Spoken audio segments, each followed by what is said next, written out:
From the entire Channel 4 News team, I'm Veronica Corningstone. And I'm Ron Burgundy. Go stick a up your San Diego. You don't want to laugh when you're in someone's take because you don't want to make something unusable. Hi, I'm Jack. The funnest scenes in that movie were the ones that were loose. This is Seen It. Will could not stop laughing. And this I'm gonna shoot you with a BB gun when you're not looking. is Will Ferrell. In the back of the head. And he's one of the best to ever do it. And then all of a sudden he says something you didn't see coming, you didn't imagine it, you thought he was done. Like, this line was improvised. Milk was a bad choice. So is this. I'm in a glass case of emotion. And yeah, so is this. Hey, Ma!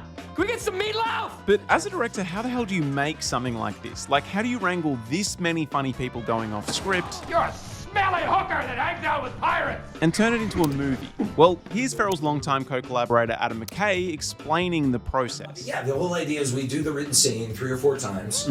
We beat up our scripts, we rewrite them over and over and over again. We do a read-through, and we want it to kill at the read-through. Like a unicorn or a princess. Then we go and shoot the movie, and even though we have the script, it's been great, we go, okay, let's get 3 or 4 takes as written, and then now let's play the game that we can get it even better. Rick, are you just looking at things in the office and saying that you love them? I love lamp.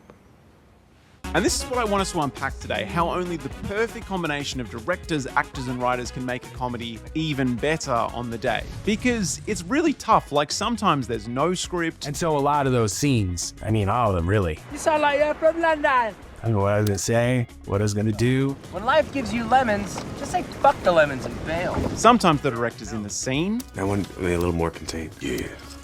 And sometimes the jokes are just too good. It's the most fun movie any of us have done. I want to be on you. As Conan O'Brien explains, there's a reason humans have engaged with improv comedy for hundreds, if not thousands of years. It's really inspiring, actually. There's something in the human mind that knows when something's organic. It knows when something's happening in the moment. But the ability to capture these organic moments, this lightning in a bottle, is really difficult on something as rigid and rehearsed as a movie set. There's sound, lighting, production crew everywhere. However, one of the main ways directors can combat this rigidity is by letting actors go off script, tweak the dialogue, and basically have some fun. Every time we would do a take, Have fun having a baby at your prom. Kristen would do something different. Help me, I'm poor. No. In some cases, these ad-lib lines are tested long before filming even starts. For example, this is Judd Apatow's approach. We'd spend a lot of time before adding things to the script, filming improvisations that would eventually make their way into the script. You know, by the time you start shooting one of those movies, you have a 200 and some odd page script. And it's worth mentioning that for a lot of comedies, scripts are locked down and the actors are told explicitly not to improvise. Like, the Naked Gun franchise is so funny because Leslie Nielsen knew not to mess with the style, not to try and be funny. Well, perhaps some other time. How about a rain check? Well, let's just stick to dinner. He trusted the jokes, knew he was supposed to be the straight man in the scene, and played it perfectly. Can I interest you in a nightcap? No, thank you. I don't wear them. Whereas something like Beverly Hills Cop was written to let Eddie Murphy take over a scene and lean into his incredible character work. Whenever we were with Eddie, it was kind of more like us just reacting to what Eddie was saying. Max! How'd you get in here? There were times we had no idea what was going to come out of his mouth. I ain't happy about it. I'm not thrilled, but it's my job. I have to do it. You had to write these names down. I have to clean food. Like, there was a script, but Eddie didn't really have to follow it. Investigate. Didn't they tell you I was coming? No. They didn't? No. But give me the goddamn plan. And sure, these directors who encourage ad-libbing still try and capture at least a few takes of what's been scripted. We get a lot of questions about that, whether it was all improvised, and it wasn't. But then And they become these kind of collaborative jam sessions, really. No, it's okay. And when something really cooks, like when it's really when it's working, you can tell. And it's thrilling because nobody, including us, like knows exactly what it is we're gonna say or what's gonna happen or where it's gonna go. Remember, don't do anything. Nothing. Pop up. And yes, famous Oscar winners I'm a dude playing a dude disguised as another dude. can improvise too. Downey improvised so much, he came up with, he really hit a groove with the character where so much of what's on the screen comes out of the improvisation in the movie. Let's do the one more real contained one. And as you can imagine, despite the similarities, every comedy director still runs their sets slightly differently. Like Adam McKay's sets. So it'll usually be a back and forth with Will having an idea. Should we do it again? And then I'll say something to him, or what if you said this line? So it becomes this conversation while we're rolling. As an example of how chaotic this atmosphere can be for traditionally trained actors, like dramatic people thrown into the mix. Here's Richard Jenkins describing what it was like filming Step Brothers. Adam says, I'm pretty loose. You know, I'm pretty loose. We throw stuff around. I thought, fine with me.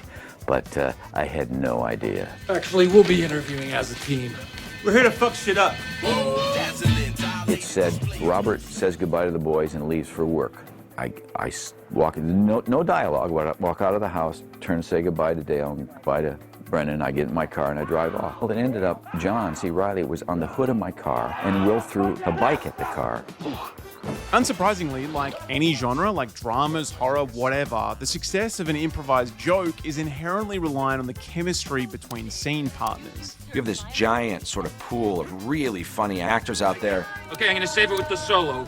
that for some reason or another just haven't broken out or been the lead in a series or a movie. Listen, gang, don't be mad at Dale for ruining the story and possibly the evening. So step one is finding the funniest people, and step two is putting them in the funniest combinations. I still hate you. Still hate you. For McKay, that was often these two. As far as the improv, Riley and Will, obviously, you know, that's what they do. But there's plenty of other examples. You'll notice I don't do it alone. You need Amy. I need Amy. Just putting it out there. Listen, life is about putting it out there and then swatting it away. Sometimes it stays out there. I think because Jason and I we could complete each other's sentences. Dude, Rush is the greatest band of all time. Yeah, no, how about of all time? As far as any kind of joke or any kind of dumb little thing that someone might think of, the other guy wouldn't bat an eye and take it and go with it in some other direction. We get home safe, Pistol. You got it, Jobin. Okay, so let's take a step back. You've got some funny people who get on, a funny script, some good improv. So, how do you film it? We met at Starbucks. Not at the same Starbucks, but we saw each other at different Starbucks. Seems easy, right? Just grab a camera, point and shoot. But depending on the set, do you want multiple cameras? Do you want reaction shots? Do you want close-ups? Is there a sight gag in the background? Frank, good work in Beirut. We all heard what you did. These decisions all impact how funny a scene ends up being in the final cut. And as director Paul Feig explains, in improv comedies, one of the biggest challenges is just getting the shot. What I hate is, standard movie making. Okay, we're gonna shoot your side of the scene, and you get on a roll with the person who's off screen in the scene, and you're making jokes, and they make you laugh, and there's an ad lib. Oh no, not the shirt. Oh, take my eyes, but not the shirt. Then you go like, okay, well now, let's recreate that on this side, and it's never as good. It's always, they're doing a joke again, but what's funny is things that happen for the very first time. So often, the team has to get creative, even in small spaces, to fit multiple cameras that will capture every actor's reaction to a joke the first time round. Especially when you can only do the one take. We set up like 5 cameras because once, you did it, you weren't going to be able to go back and do it again. You know what, guys? This is not a good look for me! Another important consideration that's often overlooked in comedy and even in improv comedies is the sound. Right. What did he say? Is there a voiceover? Will you have background music? Is it dead silent? And silence often acts as a litmus test for the humor itself. Basically, how good is your joke without any help? Here's Paul Feig again. For comedy, I'm not a fan of music on comedy because I find it becomes very editorial and becomes very like, oh, this is funny, or oh, like we don't trust the audience. And also, a scene like this is played in the silences. That's what's the funny part, is the awkwardness of it. Whatever you say, stove. It's Steve. All right, but here comes another problem. We usually shoot like 1 million feet of film on these movies. There's a lot of improv. When you shoot a movie, time is money. And when you shoot a movie on film, time is even more money. This is why studios love Clint Eastwood. He does one take, then moves on, meaning almost every movie he makes comes in under a very modest budget. Ever notice how you come across somebody once in a while that you shouldn't have fucked with? But for the movies we're talking about today, if you're just letting your actors play around and do up to, 50 takes for an improv scene, then we'd start kind of messing around. That's going to be super expensive. But incredibly, it's not the use of cheaper, unsung comedy talent that makes these movies affordable. It's editing software. You had to go back. So if you wanted to layer a montage, you'd be in there for 8 hours. This was the old method. Editors would have to manually cut and stitch film negatives together frame by frame. And with sometimes 50 different takes of the same improv scene, that's a nightmare. That's going to be so expensive. How do you know what's going to make it in the edit? And even with rudimentary digital editing software, you couldn't organize or categorize these clips. Then, The Avid was such a game changer, but I never thought of that for comedy and film as well. The popularization of Avid, a non-linear editing software in the 1990s allowed editors to jump around the timeline at will. And while Avid wasn't necessarily invented with comedy in mind, it's one of the main reasons for the early 2000s improv comedy boom. You all kept your head on a swivel, and that's what you gotta do when you find yourself in a vicious cockfight. So then our editor, this guy Brent White, has this amazing cataloging system for all the improv, and it's like for each scene, there's little subheadings of like the names of the riffs, and you can just click on them, and it'll show them to you, and he'll have his assistant editors edit them. So these little options. So then as we test the movie, we're constantly flipping stuff in and out. Well, when in Rome. Yes.